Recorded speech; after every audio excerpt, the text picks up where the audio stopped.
মাত্র 7 দিনে পেটের চর্বি কমান। সহজ কিছু ঘরোয়া টিপস। পেটের মেদ কমাতে পারছেন না? প্রতিদিন ডায়েট, ব্যায়াম করছেন তবুও ফল পাচ্ছেন না? আজকের ভিডিওতে জানুন ঘরে বসেই কয়েকদিনে পেটের চর্বি কমানো যায়। লেবু ও গরম পানি। সকালে খালি পেটে আধা লেবু ও 1 গ্লাস গরম পানি পান করুন। এটি শরীরে টক্সিন বের করে পেটের মেদ কমাতে সাহায্য করে। পর্যাপ্ত পানি পান করুন। দিনে কমপক্ষে 8 থেকে 10 গ্লাস পানি খান। এতে মেটাবলিজম বাড়ে এবং চর্বি দ্রুত কমে। চিনি ও ভাজা খাবার বন্ধ করুন। সফট ড্রিঙ্কস, মিষ্টি, ভাজা খাবার এগুলো পেটের চর্বির প্রধান কারণ। হালকা ব্যায়াম বা হাঁটা। প্রতিদিন 20 থেকে 30 মিনিট হাঁটুন বা হালকা ব্যায়াম করুন। ঘুম ও মানসিক শান্তি।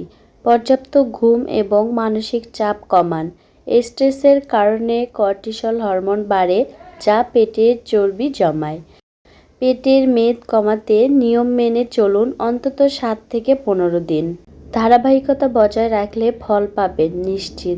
ভিডিওটি ভালো লাগলে লাইক, কমেন্ট আর সাবস্ক্রাইব করতে ভুলবেন না।